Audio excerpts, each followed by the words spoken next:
उद्यापासनं सुरू होणाऱ्या राज्याच्या हिवाळी अधिवेशनाच्या निमित्ताने पहिल्यांदा सर्व पत्रकार बंधू भगिनींचं मी या ठिकाणी स्वागत करतो। आत्ताच आमची मंत्रिमंडळ बैठक पार पडलेली आहे। त्याच्या आधी चहापानाचा कार्यक्रम होता। विरोधी पक्षाने परंपरा पाळत चहापानावर बहिष्कार टाकला आहे, त्यामुळे आम्हालाच आमचा चहा प्यावा लागला। पण आज विरोधी पक्षाची जी काही पत्रकार परिषद झाली ती अतिशय निराशेने भरलेली आणि केवळ त्रागा करणारी अशा प्रकारची पत्रकार परिषद त्यांनी घेतली। खरं म्हणजे त्या पत्रकार परिषदेत अनेक गमती झाल्या। भास्करराव जाधवांनी वडेट्टीवारांच्या बाईकची बॅटरी बंद केली आणि भास्कररावांना नवीन उपरती झाली की काँग्रेस इमानदार होती, सुसंस्कृत होतीच म्हणाले, ते आहे नाही म्हणाले, तुम्ही बघा होती म्हणाले। त्यांना वस्तुस्थिती माहिती आहे काय। आणि अनेक गोष्टी ते जे बोलले त्यानंतर मग पत्रावर सह्या करायलाच कोणी मिळालं नाही, त्यामुळे 2 तास उशिरा आमच्याकडे पत्र आलं आणि शरद पवार गटाच्या कोणाचीच सही त्याच्यावर नाही आहे। त्यामुळे आता त्याचा काही वेगळा अर्थ मी काही काढणार नाही, पण नाही आहे हे मात्र नक्कीच आहे। खरं तर वडेट्टीवार जे आज एकदम जोरात होते ते विदर्भावर देखील बोलले। भास्कररावांनी वेगळा सूर लावला, त्याच्यामुळे तो सूर दुसरीकडे गेला। पण वडेट्टीवारांना मला एवढंच सांगायचं आहे की 2014 पूर्वीचा विदर्भ आणि 2014 नंतरचा विदर्भ हा त्यांनी बघावा। नव्हे तर त्यांच्या ब्रह्मपुरीच्या बाजूलाच गडचिरोली जिल्हा सुरू होतो। 14 पूर्वीचा गडचिरोली जिल्हा आणि आताचा गडचिरोली जिल्हा हा जर त्यांनी बघितला तर निश्चितपणे त्यांच्याही लक्षात येईल की काय बदल घडलेला आहे, सिंचनाच्या सोयींमध्ये काय बदल घडलेला आहे, रस्त्यांमध्ये काय बदल घडला आहे, इन्फ्रास्ट्रक्चरमध्ये काय बदल घडला आहे, हे त्यांनी बघावं असं मला वाटतं।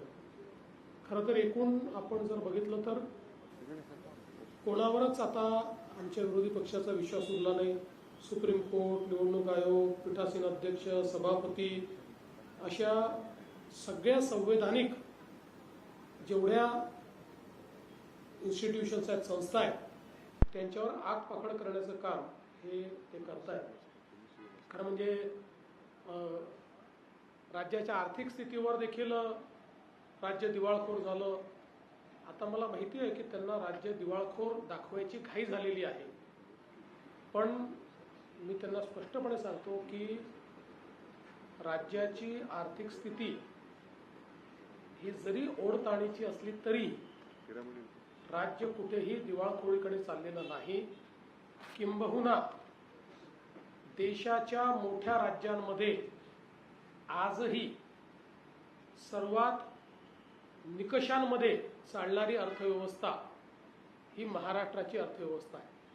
याचा अर्थ असा माझा दावा नाही की आमच्याकडे खूप पैसे आहेत, पण एवढंच सांगू इच्छितो की ज्या योजना हाती घेतलेल्या आहेत त्या योजना पूर्ण करण्याकरता पैसे आमच्याकडे आहेत की आम्ही देतो। दुसरं, शेतकऱ्यांच्या संदर्भातही त्यांनी सांगितलं, त्यामुळे जवळपास 92% शेतकऱ्यांना, जे काही पूरबाधित शेतकरी होते आणि ही संख्या 90 लाखाच्या वर आहे, 92% शेतकऱ्यांना मदत मिळालेली आहे। 8% जे शेतकरी आहेत ते KYCचा त्यांचा प्रश्न आम्ही सोडवतो। KYCचा प्रश्न असलेले जवळपास 12 लाख शेतकरी होते, त्यातल्या अर्ध्यापेक्षा जास्त शेतकऱ्यांचा प्रश्न आत्तापर्यंत आपण सोडवलेला आहे आणि उर्वरितही सोडवणं चाललं आहे. ते सोडवल्याबरोबर त्यांना आपण ते पैसे देणार आहोत. त्यामुळे हे म्हणणं की शेतकऱ्यांना मदत मिळाली नाही, अभ्यास न करता केलेलं अशा प्रकारचं हे विधान या ठिकाणी आहे. आणि आपण जी पावसाची मदत म्हटली होती ती पण गेलेली आहे आणि 10,000 रुपयाची मदत आपण एक जी काही वेगळी देण्याचा निर्णय केला होता तीही पण मदत आपण ही या ठिकाणी पूर्णपणे दिलेली आहे. आणि एकूणच या संपूर्ण अधिवेशनाच्या निमित्ताने या सगळ्या विषयांवर आम्ही चर्चा करण्याकरता तयार आहोत. निश्चितपणे जे जे प्रश्न विरोधी पक्ष विचारेल त्या प्रत्येक प्रश्नाला समर्पकपणे आम्ही उत्तर देऊ. शेतीच्या संदर्भातली चर्चा असेल किंवा इतर कुठल्याही संदर्भातली चर्चा असेल त्याला उत्तर देण्याची आमची तयारी आहे. मुळात अधिवेशन लहान आहे अशा पद्धतीनं त्यांनी मुद्दा मांडला. खरं म्हणजे शनिवार रविवारी आम्ही कामकाज करतो, पण बिझनेस ॲडवायझरी कमिटीमध्ये दोन्ही ठिकाणी चर्चा होत असताना हे अधिवेशन का लहान होत आहे हे सर्वांना माहिती आहे. कारण आचारसंहितेमुळे या अधिवेशनामध्ये आपण पूर्ण अधिवेशन घेऊ शकत नाही आहे याची कल्पना आहे. तरीही राज्य सरकारने आणि आम्ही हा निर्णय केला की अधिवेशन हे शनिवार रविवारी घेऊन जेवढा जास्तीत जास्त आपल्याला कामकाज करता येईल ते कामकाज आम्ही करायला तयार आहोत. आणि कुठेही राज्य सरकारची पळून जायची या ठिकाणी मानसिकता नाही आहे. यासोबत काही प्रश्न त्यांनी उपस्थित केले विरोधी पक्षनेत्यांच्या संदर्भात. विरोधी पक्षनेत्यांचा निर्णय हा सर्वस्वी माननीय अध्यक्ष महोदय आणि माननीय सभापती महोदयांच्या अखत्यारीत आहे. त्यामुळे त्या संदर्भात जो निर्णय माननीय अध्यक्ष महोदय माननीय सभापती महोदय घेतील तो निर्णय आम्हाला मान्य असेल. त्या संदर्भात आमचा कुठला आग्रह नाही, कुठला दुराग्रह नाही. खरं म्हणजे मुळातच मला असं वाटतं की आत्ताचा विरोधी पक्ष हा दिशाहीन आहे.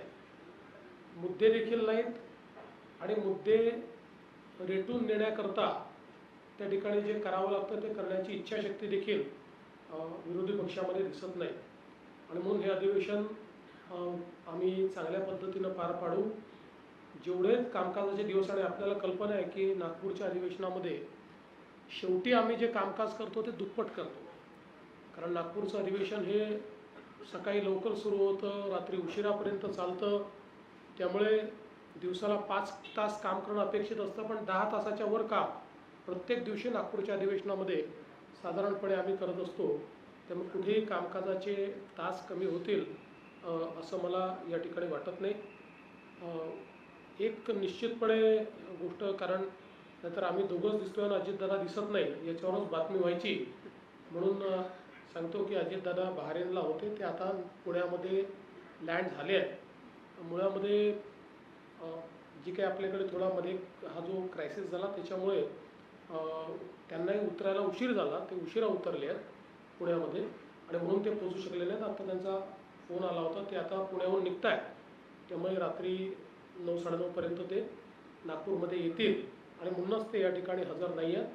आणि उद्यापासून पूर्ण वेळ अजितदादा देखील या ठिकाणी असणार आहेत. जवळपास या अधिवेशनामध्ये 18 विधेयकं आम्ही मांडणार आहोत. त्यातले काही फार छोटे छोटे आहेत, अगदी अनुषंगिक आहेत, काही मेजर विधेयकं आहेत. अशी 18 विधेयकं आम्ही त्या ठिकाणी मांडणार आहोत आणि या विधेयकांवर चर्चा करून ही विधेयकं सगळी मान्य व्हावीत अशा प्रकारचा आमचा प्रयत्न या निमित्ताने असणार आहे. एकूणच नागपूर अधिवेशनामध्ये सुरुवातीच्या काळामध्ये आमच्या पत्रकारांची काही गैरसोय झाल्याचं मला समजलं, त्याबद्दल त्यांची दिलगिरी व्यक्त करतो.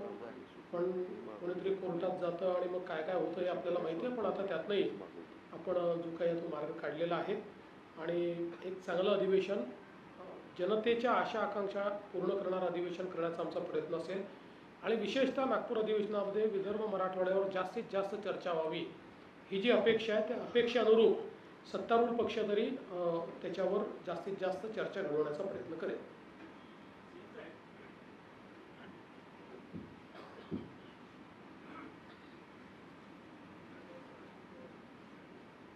उद्यापासून अधिवेशन सुरू होत आहे. आपल्या सगळ्यांचं मनापासून स्वागत. मुख्यमंत्री महोदयांनी अतिशय विस्तृतपणे अधिवेशनासंदर्भात विरोधी पक्षाच्या संदर्भात आपल्या समोर चर्चा केली आहे.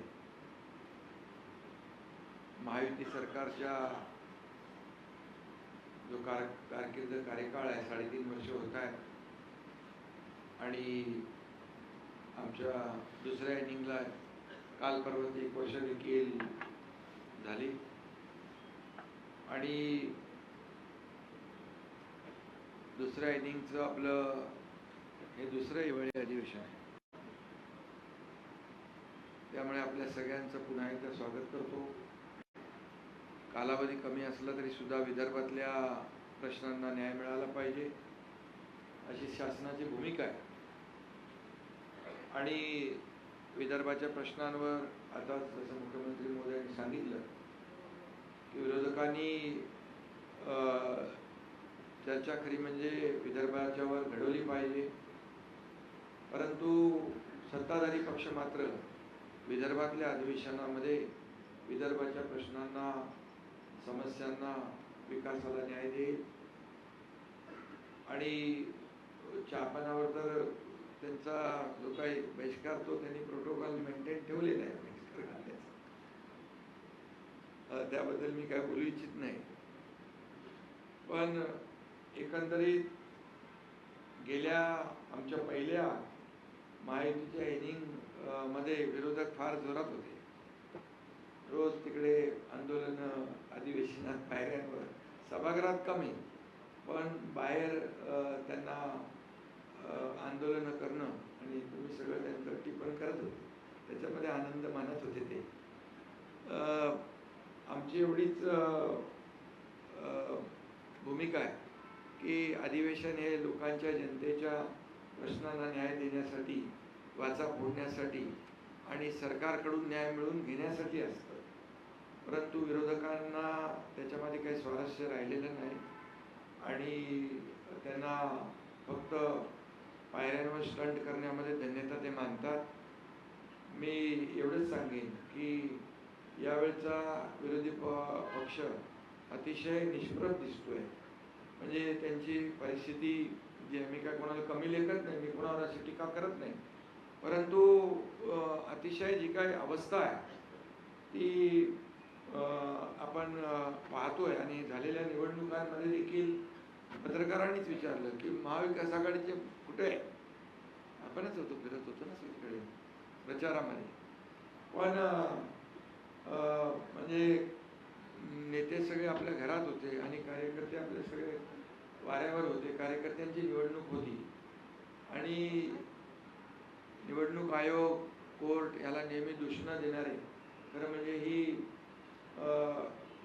निवडणुकीची मतमोजणी पुढे गेली, त्यामुळे तरी त्यांना धन्यवाद दिले पाहिजे निवडणूक आयोग, कोर्टाला.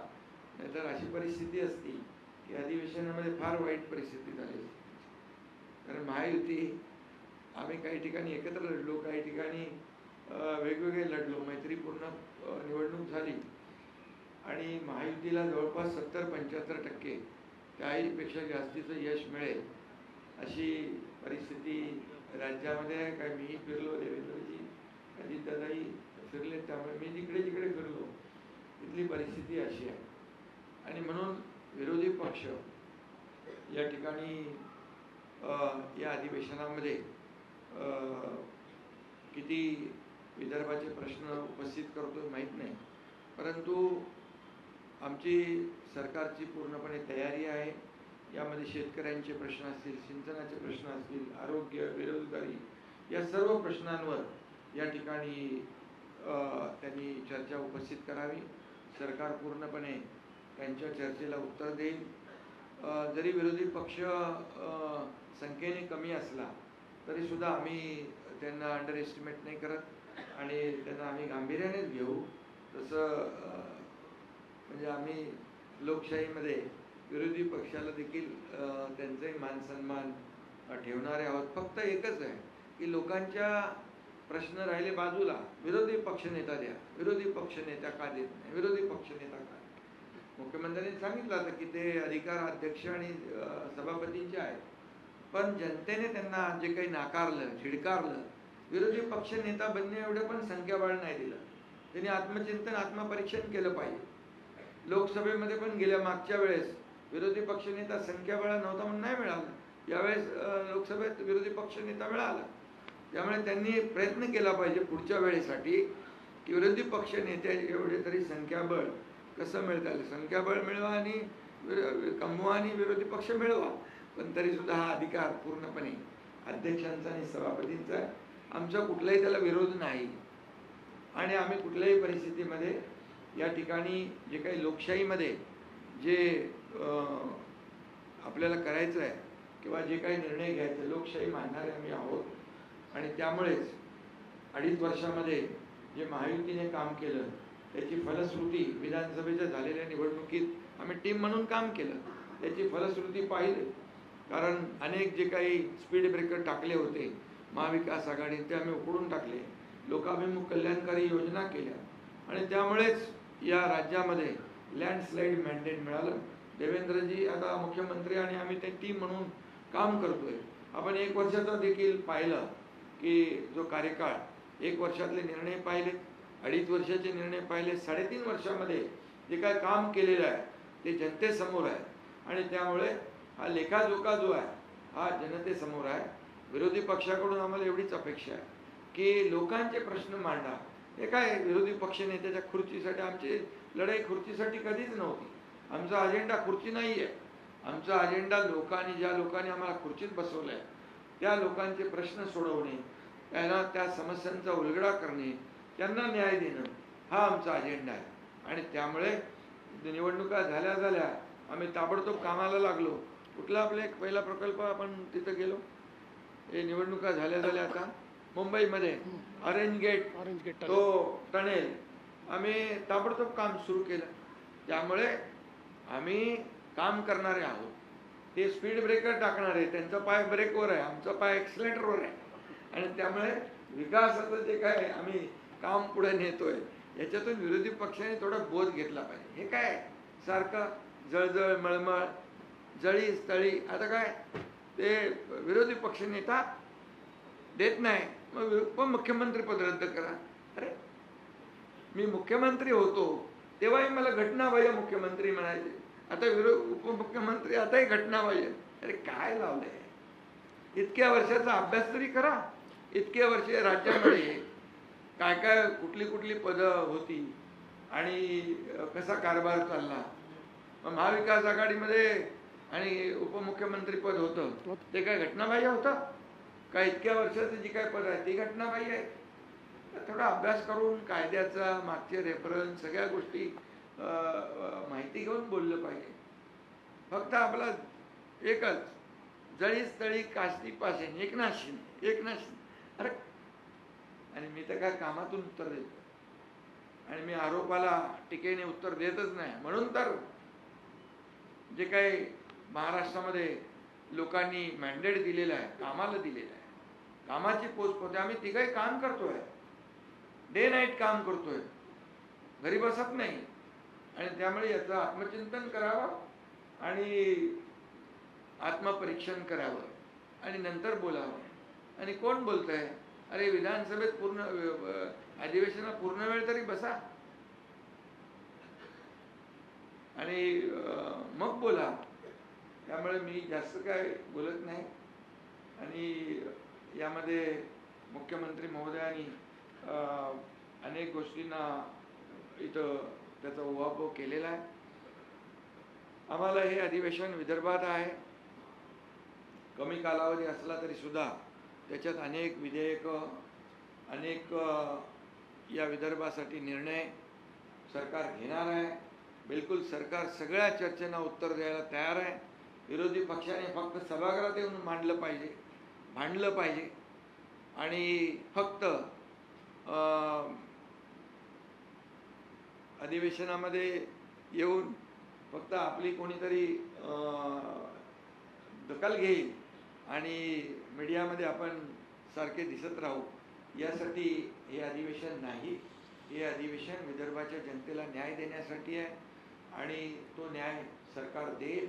मगाशी मुख्यमंत्री म्हणाले की 2014 पूर्वीचं विदर्भातलं बघा. मी तुम्हाला सांगतो, सिंचन प्रकल्प महाविकास आघाडीमध्ये असताना शंभूराज इकडे आहे, उद्धव ठाकरेंच्या काळात 2 झाले. 2 का 4 प्रकल्पांना सुधारित प्रशासकीय मान्यता दिली आहे. आणि आम्ही असताना जवळपास 185 सुधारित प्रशासकीय मान्यता दिलेली आहे. सिंचन प्रकल्पांना फरक बघा, कामामध्ये फरक बघा. हे तर एक उदाहरण आहे, बाकी इतर विभागाचे निर्णय पण बघा. त्यामुळे मला जास्त काय बोलायचं नाही. काय याच्यामध्ये शासनाचं कर्तव्य असतं लोकांना न्याय देणं, या जनतेच्या अपेक्षा पूर्ण करणं, जनतेच्या समस्या सोडवणं, आणि मग सर्वसामान्यांचं सरकार म्हणून आम्ही म्हणतो. विकासाला देखील आम्ही चालना देतोय. आज महाराष्ट्र GDP मध्ये नंबर 1 ला आहे, स्टार्टअप मध्ये नंबर 1 ला आहे, परदेशी गुंतवणुकीत नंबर 1 ला आहे, सगळ्या क्षेत्रात नंबर 1 आहे. आणि म्हणून आज जे काही याला म्हणजे जाऊ द्या, वाहवा सोडून द्या किंवा चांगलं काम करताय हे बोलायचं सोडून द्या, पण टीका तरी तुमची सकारात्मक असावी. आदरणीय देशाचे प्रधानमंत्री नरेंद्र मोदीजी यांचं जे काय आपलं देशाचं $5 ट्रिलियन इकॉनॉमीचं गोल जो आहे, तो महाराष्ट्र, आम्ही त्याच्यात आमचं कॉन्ट्रीब्युशन आहे. तिथं कुठेही आम्ही कमी पडणार नाही. आणि महाराष्ट्र मोठं राज्य आहे. इन्फ्रा प्रोजेक्ट एवढे मोठ्या प्रमाणावर राज्यात सुरू आहे. देशामध्ये महाराष्ट्र नंबर 1 ला आहे. आणि हे आता काय म्हणाले, दिवाळखोरीमध्ये कोणी विरोधी पक्ष. पण या ठिकाणी मी सांगतो की राज्य महाराष्ट्र मोठं राज्य आहे आणि पायाभूत सुविधा प्रकल्प एवढ्या मोठ्या प्रमाणामध्ये सुरू आहे. आज आपण पाहिलं 2014 पूर्वीची परिस्थिती आणि आताची परिस्थिती, जमीन आसमानचा फरक आहे. हे लोकांनी तुलना केली आणि लोकांनीच आम्हाला मॅन्डेट दिलेलं आहे. त्यामुळे याचं कुठंतरी आत्मपरीक्षण, आत्मचिंतन विरोधी पक्षाने करावं, एवढीच मी त्यांना माझी सूचना आहे. आणि बाकी सगळ्या प्रश्नांना, सगळ्या त्यांच्या ज्या काही चर्चा असतील त्यांनी सकारात्मक चर्चा करावी, सभागृहामध्ये चर्चा करावी. सभागृहामध्ये चर्चेतूनच काही आपल्याला मिळवायचं असेल विदर्भासाठी, महाराष्ट्रासाठी, महाराष्ट्रातल्या जनतेसाठी, विरोधी पक्ष जो आहे हा विरोधी पक्ष या ठिकाणी सरकारकडून समस्यांची उकल करून घेणं, सोडवणूक करून घेणं हे काम असतं. त्यामुळे ते त्यांनी करावं. आणि आम्ही हे अधिवेशन जे आहे, हे अधिवेशन अतिशय सकारात्मक दृष्टिकोनातून पुढे नेणार आहोत. एवढंच या प्रसंगी मी सांगतो. धन्यवाद.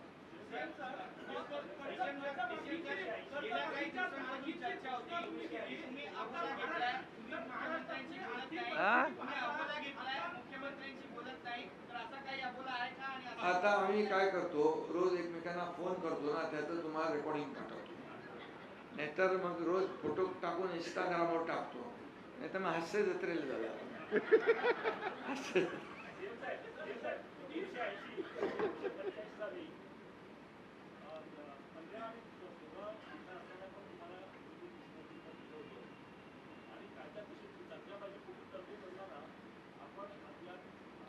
तुम्ही चुकीच्या ठिकाणी प्रश्न विचारताय.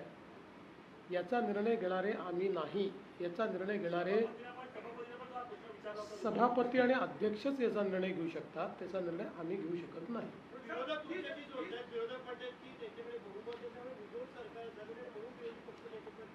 असं आहे की विरोधक कशाशी आम्हाला जोडतात, त्यांना आम्हीच दिसतो. जसं शिंदेसाहेब म्हणाले, जळी स्थळी काष्टी पाषाणी आम्हीच दिसतो. तर प्रत्येक गोष्टीशी आम्हाला जोडतात. पण तुम्हाला हे माहिती आहे, विरोधी पक्षनेता घोषित करण्याचा अधिकार सरकारचा नाही. तो अधिकार हा सभापती आणि अध्यक्षांचाच आहे.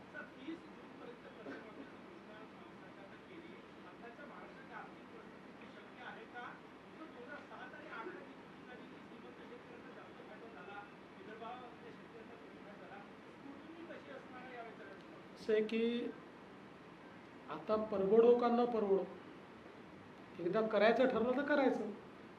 त्याचा फार विचार करायचा नसतो. कारण शेतकऱ्यांना द्यायचं म्हटलं तर आता जसं मार्ग निघेल तसा काढू. त्यामुळे आता जी घोषणा केली आहे त्या घोषणेवर आम्ही पक्के आहोत. ती योग्य शेतकऱ्यांना आणि ज्याला आपण म्हणू शकतो पात्र शेतकऱ्यांनाच मिळाली पाहिजे, याकरताच आम्ही प्रवीण परदेशींची कमिटी केली आहे. या कमिटीला सगळा अभ्यास करायला सांगितलेला आहे. ती कमिटी आम्हाला सुचवेल त्यानुसार त्याचे ध्येय धोरणं नियम आम्ही तयार करू आणि पात्र शेतकऱ्यांना त्याच्यामध्ये आम्ही लाभ देऊ.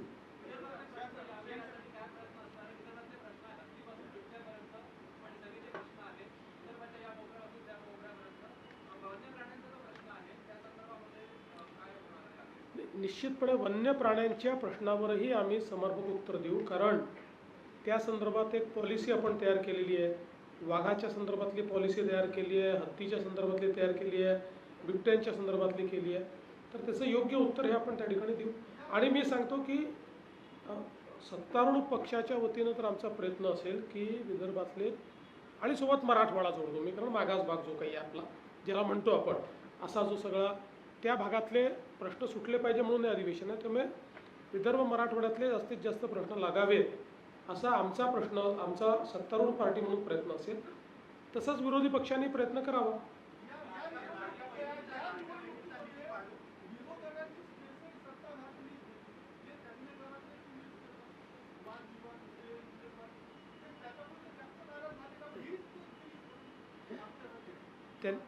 असं आहे की त्याकरता ते आम्हाला दोष देऊ शकत नाही. हा सर्वस्वी त्यांचा दोष आहे. याचं कारण बघा, नगरपालिकेची निवडणूक ही कार्यकर्त्यांची निवडणूक असते आणि आम्ही तिघांनी बसून हा निर्णय घेतला की जे कार्यकर्ते आपल्याकरता राबतात, हाडाचं काळं करतात, त्या कार्यकर्त्याच्या निवडणुकीमध्ये आपणही त्यांच्या पाठीशी उभं राहिलं पाहिजे. 4-4, 5-5 वर्षाच्या गॅपनंतर निवडणुका होत होत्या. कार्यकर्त्यांची अपेक्षा मोठी होती. त्यामुळे हाही निर्णय आम्ही केला की सगळीकडे युती होणं शक्य नाही. कार्यकर्त्यांचे ॲस्पिरेशन्स आहेत. त्यामुळे जिथे शक्य आहे तिथे आम्ही युती केली, जिथे नाही तिथे नाही केली. कुठे 2 पक्षांनी केली, कुठे 3 पक्षांनी केली, कुठे कोणीच केली नाही. आणि सिरियसली या निवडणुकीमध्ये आम्ही सगळे उतरलो. मी मुख्यमंत्री असलो तरी 10,000 लोकसंख्येच्या गावातही जाऊन प्रचार करून आलो. कारण जे कार्यकर्ते आमच्याकरता काम करतात, प्रचार करतात, त्यांच्याकरता मत मागणं ही आमची जबाबदारी आहे. दुर्दैवाने विरोधी पक्षातले जे नेते आहेत ते कार्यकर्त्यांना विसरले.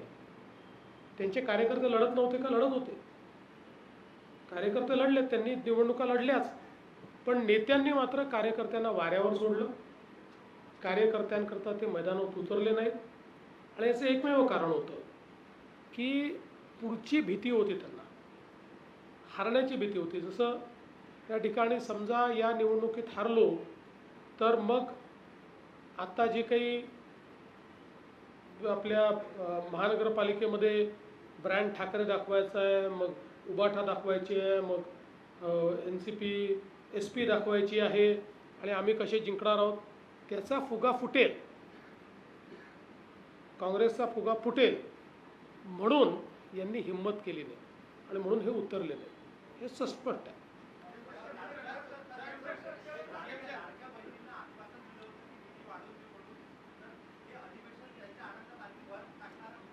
योग्य वेळी योग्य निर्णय होतील, काळजी करू नका.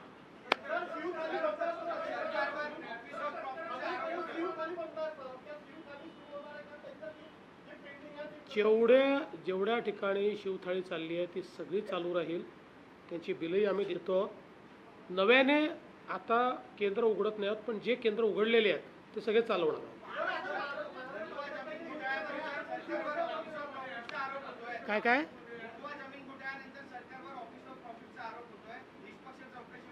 चौकशी चाललेली आहे.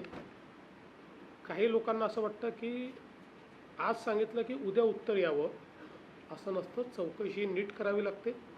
कारण शेवटी प्रत्येक चौकशीचा रिपोर्ट हा हायकोर्टात चॅलेंज होतो आणि चौकशी शॉर्टकटमध्ये केली, कोणाला संधी न देता केली तर प्रिन्सिपल ऑफ नॅचरल जस्टिसवर अशा पद्धतीनं हायकोर्ट ती चौकशी समितीचा रिपोर्ट खारिज करते आणि म्हणून योग्य ती संधी देऊन पूर्णपणे निष्पक्ष याची चौकशी होणार आहे. आत्तापर्यंत आपण बघा अतिशय वेळेत या संदर्भात FIR दाखल झालेला आहे, FIRवर कारवाई चाललेली आहे, अटकही झालेली आहे. त्यामुळे इथे काही लपवालपवी करण्याचं कारण नाही.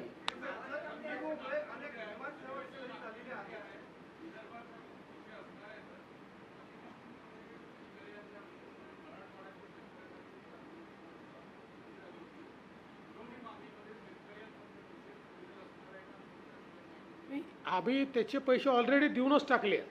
हे जे आम्ही घोषणा केली होती त्याचे पैसे दिले आहेत, त्याची तरतुदी आम्ही केली आहे. त्यामुळे आता त्याची पुन्हा तरतूद करण्याची आवश्यकता नाही. त्यात काही कमी पडले असतील तेवढेच येते.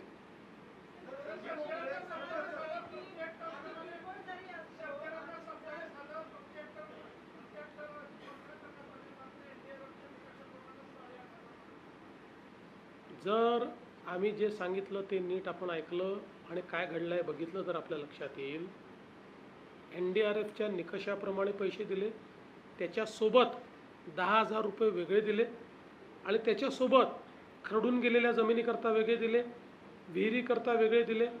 असे सगळे पैसे जर तुम्ही बघितले तर जो पहिला शेतकरी आहे म्हणजे कोरडवाहूचा, त्या कोरडवाहूच्या शेतकऱ्याला 8,500 रुपये प्लस 10,000 रुपये आहेत आणि मग खरडून गेल्याचे वेगळे आहेत.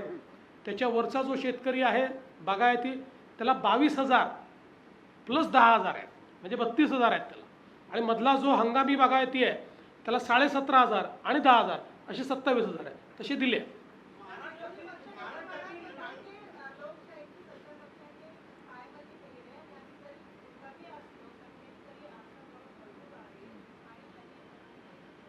भरपूर बळवान आहे.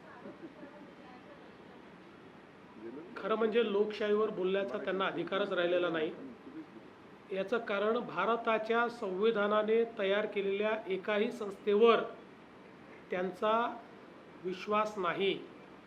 त्यांना न्यायालय मान्य नाही, त्यांना निवडणूक आयोग मान्य नाही, त्यांना RBI मान्य नाही, त्यांना विधानमंडळ मान्य नाही, त्यांना विधानमंडळाचे पीठासीन अधिकारी मान्य नाहीत, त्यांना CAG मान्य नाही. त्यामुळे भारतीय संविधानावर त्यांचा विश्वास नाही, संविधानाने तयार केलेल्या संस्थांवर त्यांचा विश्वास नाही. त्यामुळे त्यांनी संविधानावर बोलणं हे हास्यास्पद आहे. अरे पहिल्या बेंचवाल्यांनी जर मागच्यांना ताबे दे.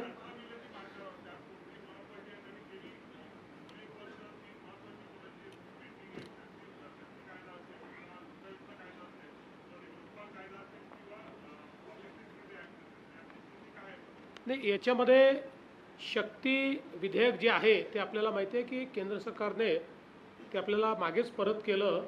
कारण त्यांनी सांगितलं की त्यातले काही हे असंवैधानिक म्हणजे कॉन्स्टिट्युशनल राईट्सवर हे करणारे आहेत आणि बाकी काही सुधारणा या ऑलरेडी केंद्राने त्यांच्या कायद्यामध्ये केलेल्या असल्यामुळे त्या संदर्भात ते आपल्याकडे परत आलेलं आहे. लोकपाल विधेयक जे आहे हे केंद्राने आपलं मंजूर केलेलं आहे. फक्त त्याच्यामध्ये आपल्याला एक सुधारणा करायला त्यांनी सांगितलेली आहे की आपण लोकपाल विधेयक करताना राज्यासोबत केंद्राचे अधिकारी पण त्याच्यामध्ये घेतले होते. तर त्यांनी त्यात तेवढीच सुधारणा आपल्याला सांगितली आहे. बाकी सगळं मान्य केलं आहे. तेवढी सुधारणा आपण करणार आहोत की केंद्राचे अधिकारी हे केंद्रीय लोकपाल बिलाने कव्हर असल्यामुळे त्यांना वगळायचं. बाकी आपलं लोकपालाचं बिल त्यांनी जवळपास सगळं मान्य केलेलं आहे. आणि आपलं जे पब्लिक सिक्युरिटीचं जे विधेयक होतं ते आता अंतिम टप्प्यामध्ये आहे, ते लवकरच मान्य होईल.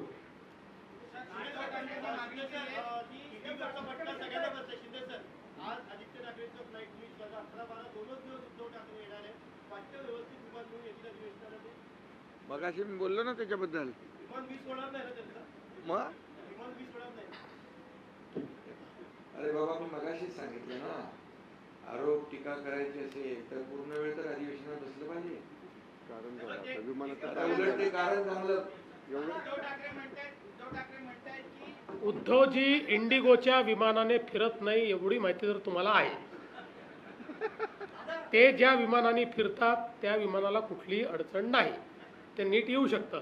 बाकी कोणाला अडचण असेल तर शिंदे साहेबांनी आणि मी समृद्धी महामार्ग बांधलेला आहे.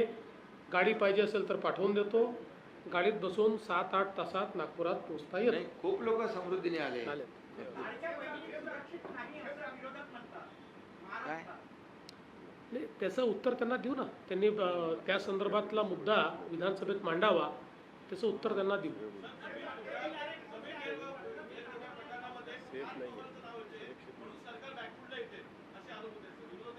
आम्ही फ्रंट फुटलाच खेळणारे आहोत, बॅक फुटला जातच नाही आम्ही.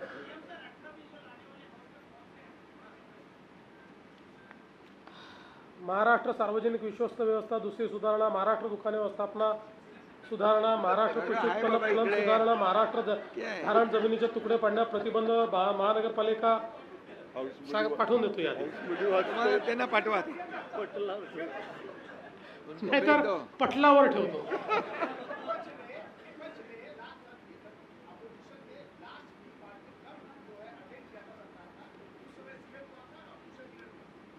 उस समय सीएम पृथ्वीराज चौहान थे और लीडर ऑफ अपोजिशन खड़से जी थे. हम सब लोग गए थे, हमने पृथ्वीराज जी की चाय पी थी. 2011 की होगी.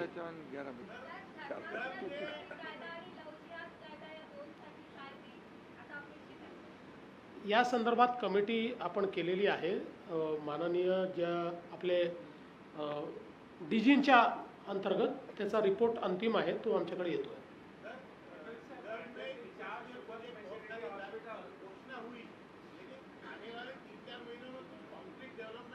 क्या क्या क्या क्या नहीं, कंक्रीट ही चल रहा है, आप चिंता मत करो, कुछ हल्का नहीं है, सब कंक्रीट चल रहा है. जो अनाउंसमेंट हुई है वो सारी इंडस्ट्री आ रही है. और हम तो बार बार अभी इस हाउस में भी हम बताएंगे कि हमने डाउस में जो करार किए थे उसमें से कितनी आई, क्या स्थिति है, सब बताएंगे.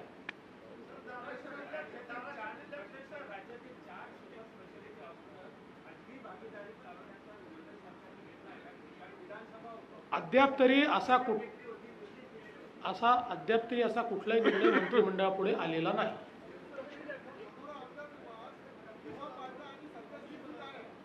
मनोऱ्याचं काम फार जोरात चाललेलं आहे, वेगाने चाललंय, 2 वर्षात पूर्ण होईल.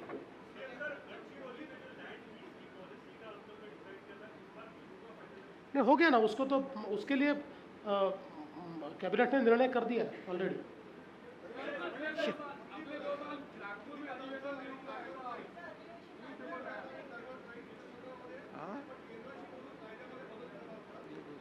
त्या संदर्भात केंद्राने एक कमिटी केली आहे. ते सगळ्या राज्यांकडनं त्यांनी त्या त्या राज्यांचं म्हणणं काय मागवलं आहे त्याच्यावर ते अंतिम निर्णय करतील. चला, धन्यवाद. हा,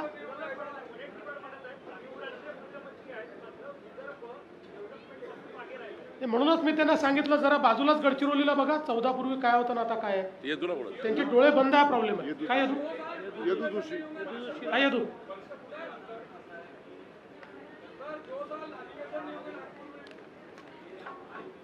बताया, ज्योतिष बताया क्या?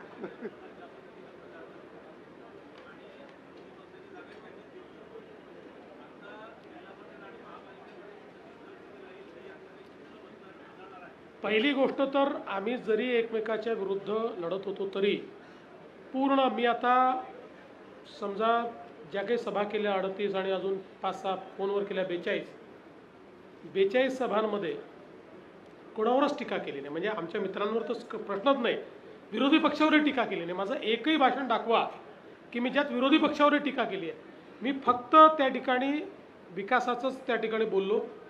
आमच्या दोन्ही म्हणजे शिंदे साहेबांनी आणि यांनी पण विरोधी पक्षावर टीका केली असेल, पण सत्तारूढ पक्षावर किंवा आपापसात कोणी एकही टीका केलेली नाही. त्याचा त्यांनी हे सांगितलं. मी त्याचं क्लॅरिफिकेशन दिलंय. अहंकार कोणाला झालाय, हर साल होगा. अहंकारी कोण आहे मी सांगितलं ना. चला, धन्यवाद.